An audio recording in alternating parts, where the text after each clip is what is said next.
Hey guys, this is John, and I'm playing CuzImBetter in a 15+2 game on LeeChess.org. Let's try to play better this game. Last game didn't go so well, especially towards the end. D4, let's just play D5 this time around. And he plays the Queen's Gambit.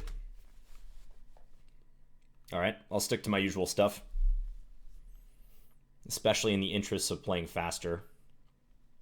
So after knight c3, I'll have a choice between the Slav or the semi-Slav. I played both. D takes c4 and e6. And he does play it. I'm feeling in a Slav mood, so I'm going to take on c4. The normal move here is a4, stopping b5. This is all theory. Now white typically plays either e3 or knight e5, both designed to recover the pawn as quickly as possible on c4. e3 I think is a bit more solid. Knight e5 is a more ambitious move. I would characterize it as that. Personally, I think knight e5 is a little better than e3. I never feel like I have particular issues getting into a decent middle game against e3, although it is played a lot even by grandmasters. Knight e5, on the other hand, has with it connected the idea f3 and e4, so trying to expand, get a pawn on e4 rather than e3. So let's play knight bd7. This is normal. Take on c4. And after this capture, black has, again, another fork in the road. You can play queen c7. You can play knight b6. You can play e6. I recently played knight b6 in a tournament game, so I'm thinking of playing that one. e6 is a move I haven't really ventured before, but it leads to some intriguing possibilities. I'm going to play knight b6, so offering a trade. Now white should go back to e5. My opponent in this tournament game, just played a couple weeks ago, she played e3 in that position. She was unfamiliar with the theory. So now we play a5. Securing the knight here. White can't chase it with pawn to a5 himself. And let's see what happens. Just explaining the theory in this variation reminds me of how complex chess theory is and how you get to so many forks in the road so quickly in mainline openings. Like even here, white has 3 or 4 different moves that are playable. f3, bishop g5, e3, g3. We'll see what white chooses.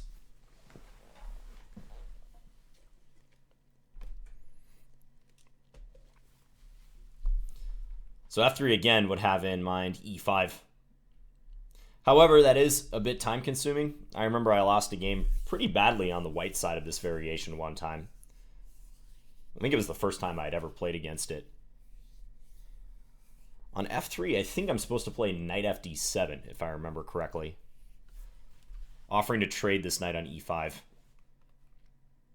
It does seem odd that white spends a tempo playing knight e5 and then a tempo taking on c4 and then another tempo going right back to e5. Lots of knight moves within the first 7-8 moves for white.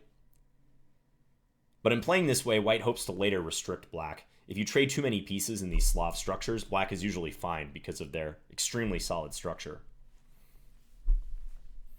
So my opponent's having a think right now. Contemplating what to do. And he does play f3. Okay, so this is going to test my memory of this variation. I think it's knight fd7. Yeah, I believe so. You want to challenge this knight. And after e4, I can take on e5 instead of even moving the bishop. And after the capture on d7, we can take with this knight, reposition it.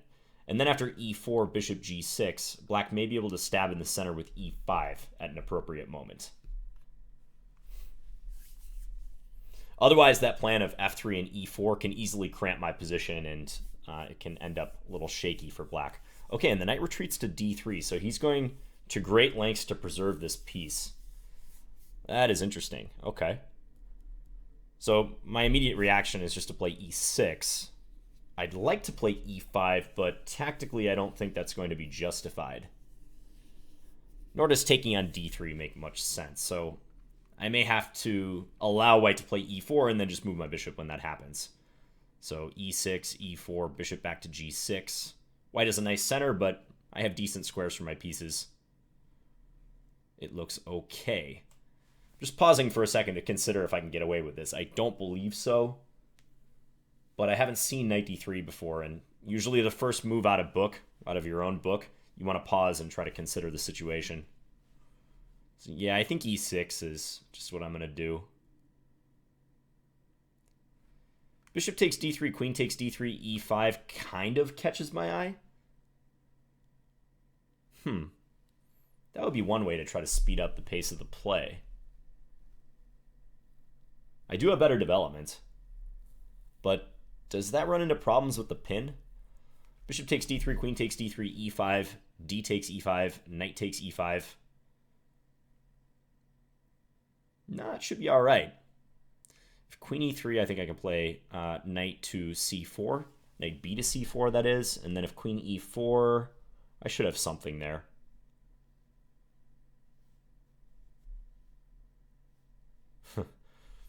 I'm not exactly sure what, but I should have something. I'm going to try it. It's kind of a weird idea, but I feel good about this instinctively.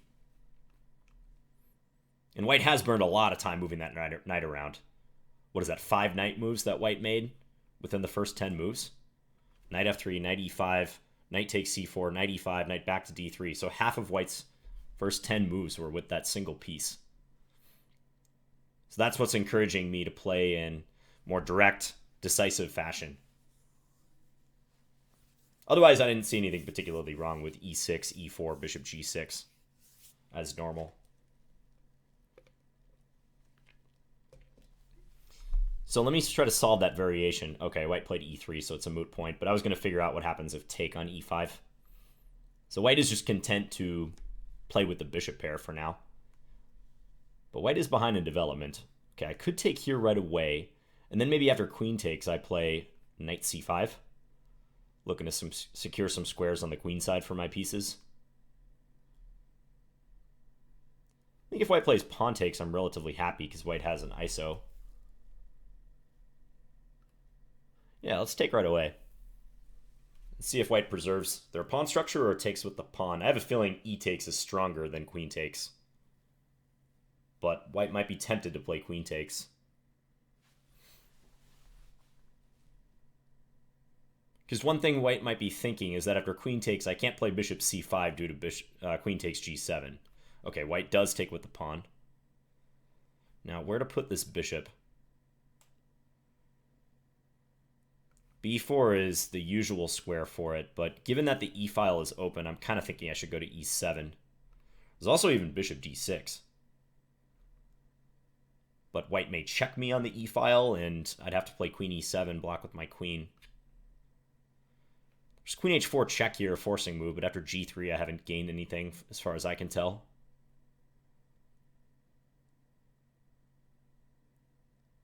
Yeah, I think just bishop e7 followed by castling is in order. Bishop e7, bishop e2, castle, castle, knight f6 maybe after that. Yeah, let's do that.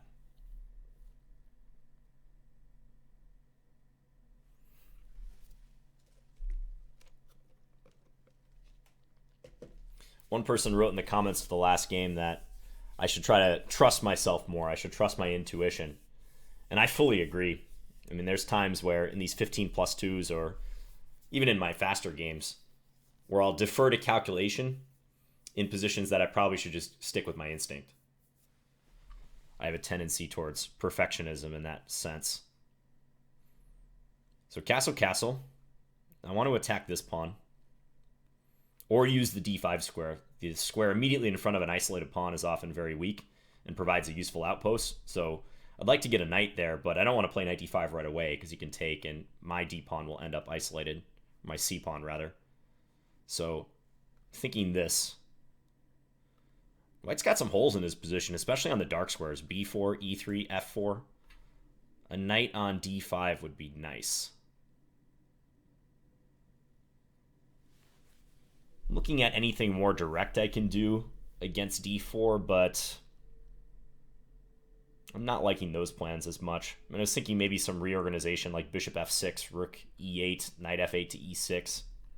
Some deployment of the pieces like that, everything towards d4, but blockading d5 seems like a better plan. Because I feel like d4 is going to be weak forever. So I might as well use this square that seems important in the position.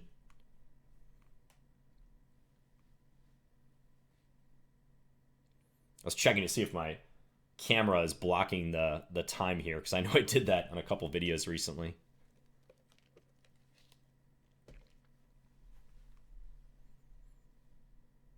I think the opening turned out well. I'm happy with the result of the opening. And also, my time management so far. 15 moves, and I spent less than 5 minutes, so that's a good sign.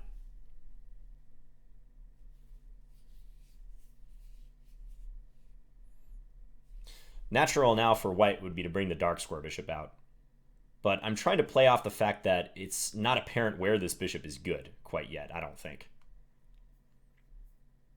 So white just plays rook d1. Now, which knight do I send into d5? This knight feels more usual to me, so I think I will play it that way. I also don't think it matters a whole heck of a lot. So that's a decision I want to make quick before I burn up too much time deciding between relatively equal looking moves. I chose this one because maybe this knight could be useful on the king side if white does not take, which I don't think white will do, by the way. I don't think white will capture on d5. I bet they either play knight e4 or maybe some bishop move like bishop d2 or bishop g5.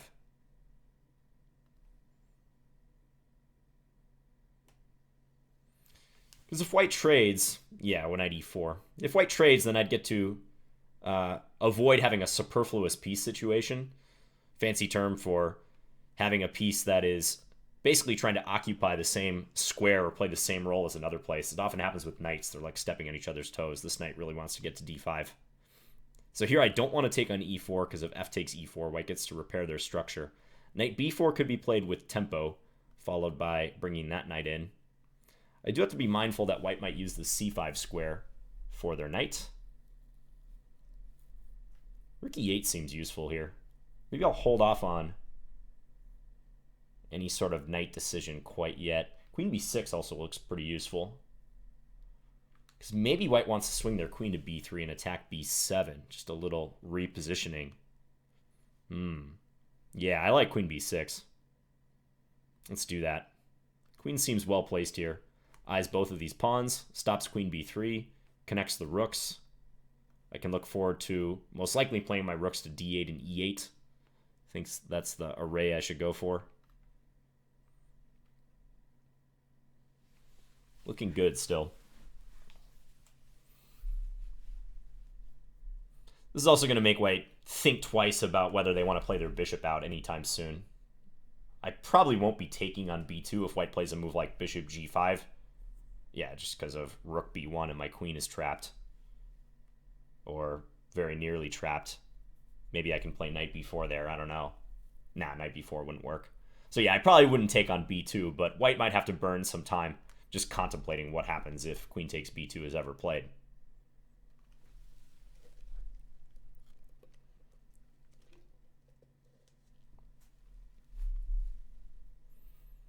White takes on f6, I'm going to take with the bishop. I want to keep this knight anchored on this nice square. If bishop g5, I'm thinking rook e8. Just to overprotect the bishop on e7 and maybe prepare knight takes e4 in the future.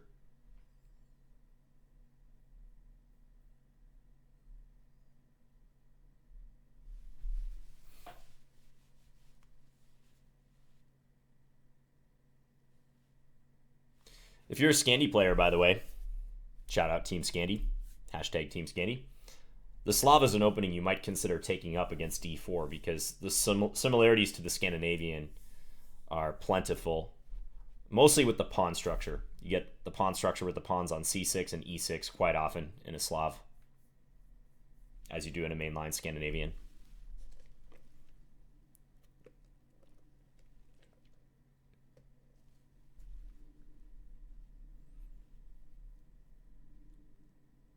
Not quite sure what I would do if I were white.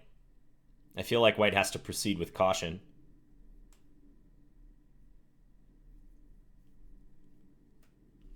Black has the strategic advantages here. I don't have the two bishops, but there's a lot of squares that are weak in white's camp, and white can't say that about my camp. There's not too many squares that are vulnerable. Maybe c5 is about the only square, and I just covered it with queen to b6. Having the queen and the bishop pointing here.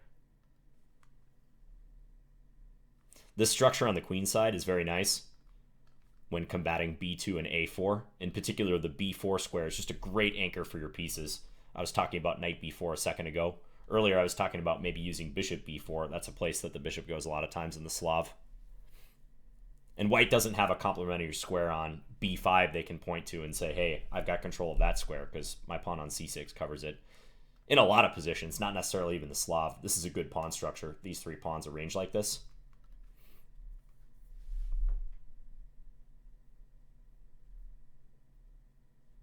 Okay, bishop d2. So I've already said it's dangerous to take this pawn, so I probably won't be doing that. Candidate moves here. Bishop b4, rook d8, rook e8. That's about it. I don't think I'm going to go bishop b4 because of queen b3. Although even then, bishop takes d2 looks nice, trading down. But I feel like a rook move is best. Specifically rook d8 is going to irritate white. Do I care that I have one less defender of a5? Probably not, because my queen is doing a good job of defending. Yeah, let's do this, and let's play it quick. I feel like I can make a lot of easy moves here, and white's decisions are labored. So let's play rook d8, non-committal, useful move, and just throw the decision back at white.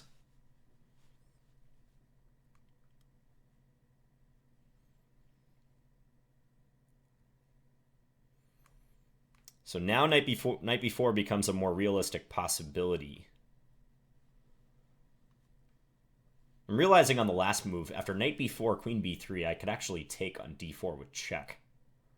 But that's a minor point. I mean, white could have played bishop takes b4 against knight b4, so we can always hold off on this move. We have this in the future.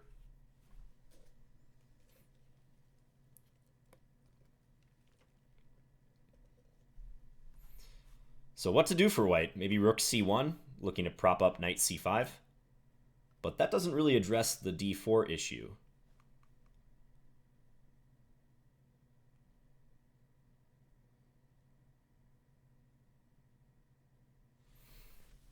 I'm using my time right now to figure out what I'm going to do against rook c1, since that's the strongest candidate move I've identified for my opponent, so I'm trying to think on their time.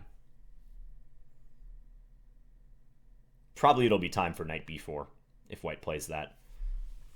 Rook c1, knight b4. I think white has to take it. And I could take either way, queen or bishop. Actually, I'd probably definitely want to take with the queen of those two to keep my bishop defending e7. Yeah, that's important. I can't forget about that. Probably wouldn't want to take it with the pawn because I want to use b4 as a pivot square in the future. Okay, white plays bishop c3. So this does allow this move. That's the first thing that catches my eye because the bishop is no longer defending that square. Do I gain much? Knight f4, let's say queen d2. And that hits a5 twice. I don't like that, and it hits my knight. I don't really want to trade my knight for this bishop on e2, I don't think. Yeah, that doesn't seem right. Can I take on c3 and after this play c5? That seems too crude as a way to attack d4. I don't like it. Knight b4. Could always revert to that.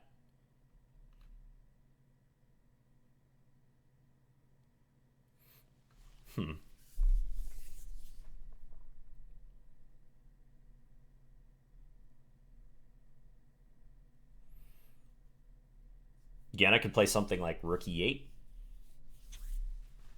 Helpful move. Keeps all of the threats and ideas that I have in the position intact.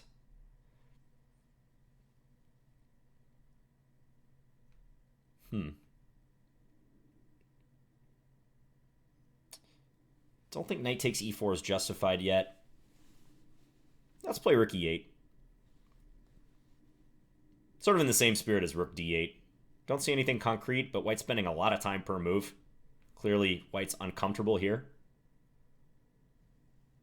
And this move will be helpful later, I hope, with pressure down the e-file.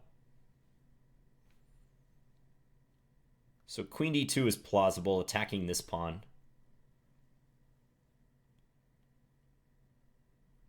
And I'm thinking knight b4 against that. Maybe bishop b4. Haven't made up my mind. Okay, bishop f1. So that takes the sting out of knight f4. But it is kind of a passive move.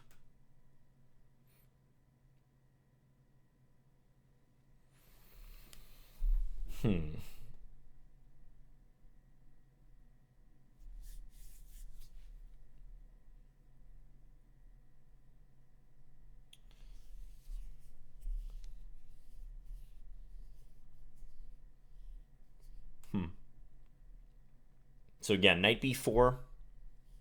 Strong candidate move here. Finally try to make use of that square. Keep looking at knight takes e4 as well, but I don't really see what it does after fe. It's just kind of tempting for some reason. I don't know why. I'm having a hard time articulating why. Now let's do this. Knight b4, attack the queen it is.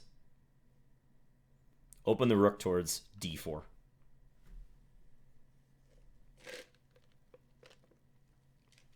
Only slight downside is if white takes it, I gotta take with the queen, where I think taking with the queen will be best. Bishop takes seems more natural, but then knight takes f6 and my pawns get shattered on the king side. And maybe it's not out of the question to take with the a pawn, but I'd rather take with the queen and keep my structure free of defects on the queen side. One line I am considering, so bishop takes b4, queen takes b4. I wonder if white can play rook a3 there, looking to go rook b3. Seems kind of ticky-tack, but white might try that. Ah, yeah, white will have to watch out for ideas. This is similar to what I pulled off in my tournament game. The same one I was referring to earlier. So if takes and takes, one threat I might have is to take on e4, and then if white takes with the pawn, I can hit them with rook takes d4. Because then if queen takes d4, there's bishop c5. And that king on g1 is going to hurt white. That's all hypothetical. But watch for that tactic. It might spring up. We got to be highly attuned to that with our queen bearing down this diagonal towards the king. That's why if white gets a chance, it might make sense to play king h1. Maybe white should have played that by now.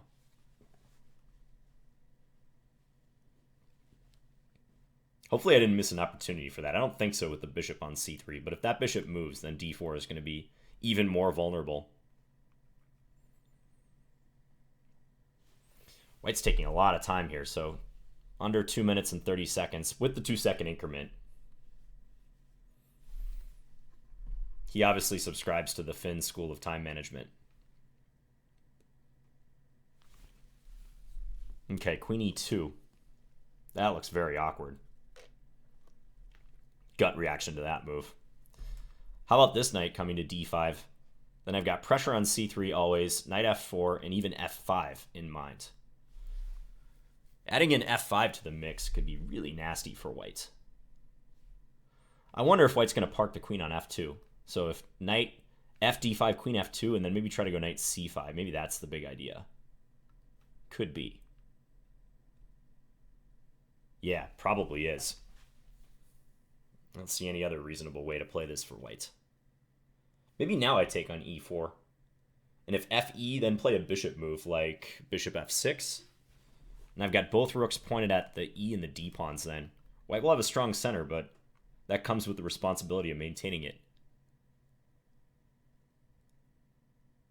Yeah, because actually knight f d5, queen f2 is not so easy to crack, is it?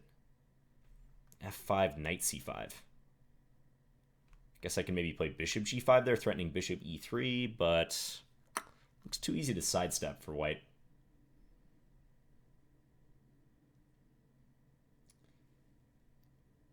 Yeah, let's do this. I don't think white wants to take with the queen because that allows discoveries with the bishop. None of these discoveries win material per se, but okay, so white does take with the pawn as planned. So bishop f6 here or some other bishop move. I like f6. That seems like the right square. Yeah. Threatening d4. So we've got 1, 2, 3 attackers on d4.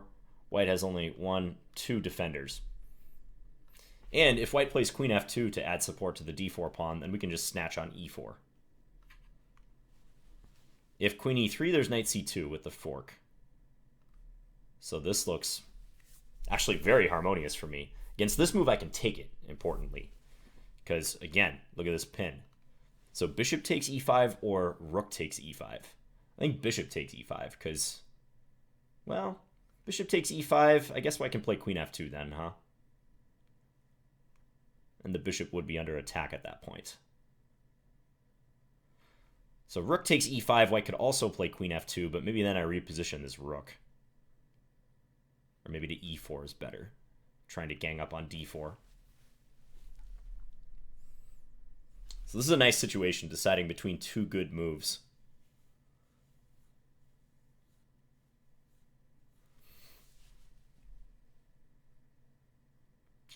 Rook takes e5, queen f2, rook e4.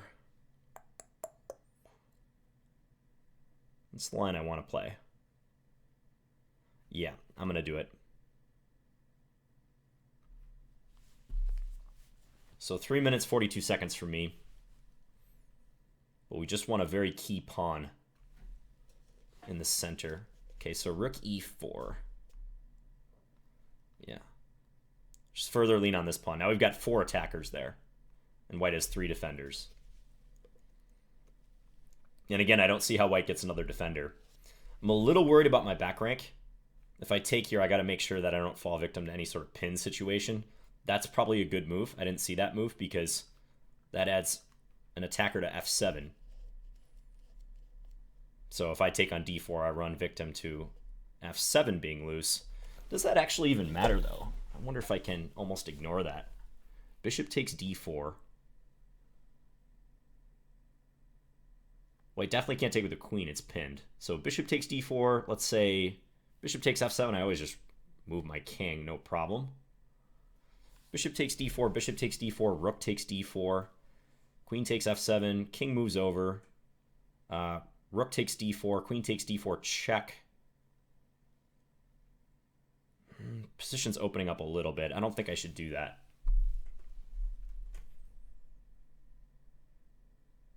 Might be helpful just to play d5 here. Or not d5, h6. I'm looking at d5 for white. That's why I said d5. Yeah, h6 might be a good move. Let's do it. I'm not quite sure about the consequences of taking on d4, so I'm just going to play something helpful that, you know, it solves my back rank issues.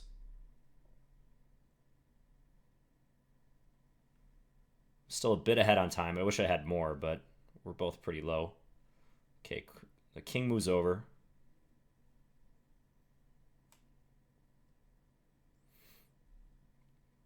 So again, I'm thinking about taking on d4, but now I don't really want to risk it.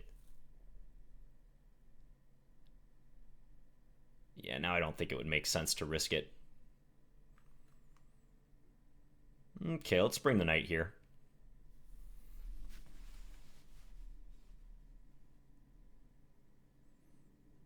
If take, I'll take with the rook. Continue pressuring d4. Knight e3 now becomes a possible threat. Okay, here I was thinking rook f4. Yeah. Attack the queen. I think white was planning queen f5 if I move the rook elsewhere, so seems like a good antidote. And I wonder if I can just take this pawn next. I guess there's queen d2, which would attack a5. It's a bit annoying. I could even play rook a8, I think, if I had to. Maybe I'll take on c3. Place queen g1. Okay, so if I take on d4, there's bishop takes, rook takes, and then bishop h7 ideas in mind. So let's not do that.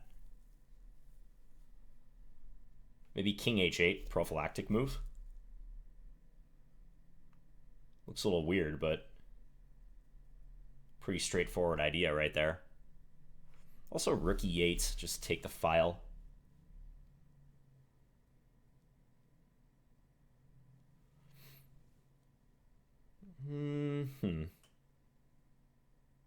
Yeah, I'm going to play rook e8. I feel like if king h8, white was just going to play bishop c4, so let's do this instead. Doesn't threaten anything in particular, but just taking the file. Rook e1, white challenges. Okay.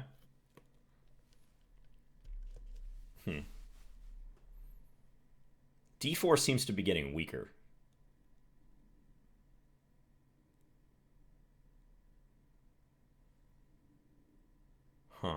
Let's repeat once. Let's see if white plays rook back to d1, which I definitely think they should. No. Okay, but here, can't I do this once and for all? I think I can. I'm attacking the queen. And now the difference is after take and rook takes, there's no rook sitting on d1. So that should just allow me to win this pawn outright. Here, maybe c5. Knight b4 also looks good. Also, I can just move my queen away too, can't I? Or my rook away, I mean. Like rook here, maybe? Yeah, let's do that. It seems simple. Offering the trade. If white moves their queen, then rook takes b2.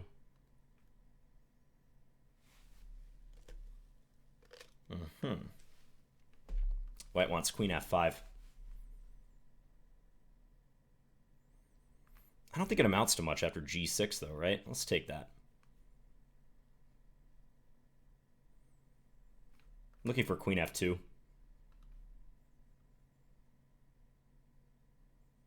Okay, whoops, white just defends. I will take that gladly. Knight e3. Looks good. Simplifying move. Let's pre-move that. If queen f3, there's queen d5. And now I should just be simplifying to endgame up 3 pawns. Yeah, white resigned. I was just going to trade and play something like knight c4, go after this pawn. Okay, thanks for the game, CuzImBetter. That was a fun one. You know, time played a role at the end, as it tends to do in these 15+2. Even though this is a classical time control, it's still very fast. To that end, I want to say that I am planning on playing some longer games in the future. I want to do that. Increase the base time and probably increase the increment too. I'm sort of realizing, you know, I've often given 15+10 as a suggestion for most of you who are trying to improve your chess as like a minimum time control you played. Nowadays, I'm thinking even that's too fast. That it should probably be at least 30 minutes per side if you're really going for maximum improvement. I got to do some more thinking about that, but I just know if these 15+2s feel fast to me, I know I'm commenting and stuff, but a 15+10 also is pretty darn quick for a player who's, say, 1100 or something. Okay, so let's make some conclusions or some preliminary analysis before we check with the engine, as usual. So this is a Slav. I was talking about the opening a little bit. So black takes on c4 not to try to hold on to the pawn, but to try to inconvenience white in winning it back in order to develop your pieces. So we're not holding that pawn on c4 unless white really gives us an opportunity to do that. We're just looking to make white waste a few moves getting it so we can achieve our ideal setup, which is usually, as in a Scandinavian, bishop f5, e6, knight bd7. This bishop comes out somewhere, usually e7 or b4, and castle short. Solid position with the pawns on c6 and e6. And that's why white plays a4 in this line. a4 is a move that if white had a choice, they would try to avoid. If it wasn't just the best move here, white does not want to make this move because it's positionally weakening, especially in terms of that b4 square. White no longer possesses a pawn that's capable of contesting b4. So that's why it's such a great outpost square for black in the middle game. So bishop f5, taking opportunity to liberate the bishop. And a4 is necessary, by the way, because it stops b5. If white were to just play e3 or e4 directly, black gets a chance to play b5. Then white would have to play it like a true gambit, which actually one of the games I posted from the Battersea Chess Club tournament, Simon Williams did that against me. He played e4 here, and I went b5. I held onto the pawn, but you know what Simon does in positions where he's down material. He doesn't typically care. He just tries to create chaos. So that's an alternative way of playing, but most people settle for a4. So bishop f5, e3 and knight e5 are both played. Okay, I'm not going to hash out the theory too much. I'm playing a very dependable line for black with knight b6 and then a5. This move is almost necessary for black because if I were to play e6, then a5 is coming here, followed by a6. We don't want that. And then f3, looking to expand with e4. I'll check the database on this move, but I'm pretty sure knight fd7 is the line. I just haven't played this particular variation up till this point for quite a long time. As I said, my OTB game recently deviated pretty quick because white played e3 here instead of the more critical knight e5 move that CuzImBetter played. So knight d3 is the move I'm curious about because I chose maybe an unconventional path against that, like voluntarily trading my light square bishop for the queen and then going for e5. In the Slav, you don't usually play this way. You usually are settling for the structure with the pawn on e6, but I just thought, given how often white has moved that knight, half of white's moves up till this point have been with that knight, that I was justified in playing like this. And I think CuzImBetter probably made the right decision here in playing e3 and then taking with the pawn. But even this middle game was not easy to play for white. I think black is for choice at this point. I would definitely take black here if you made me choose. But queen takes d4 also just seems to run into knight c5. And even in the case of a queen trade, I just see problems for white, especially with knight b3 being such an issue. So we'll see what the engine has to say about that. I was happy with my play. I would say all the way up through here. I feel like maybe at this stage I could have played it better. Time was already becoming a big factor right around here. So I wonder if I made the right call and how I handled it. Ooh, I just realized I gotta go soon. Okay, this is gonna be an abbreviated analysis, guys. I gotta run.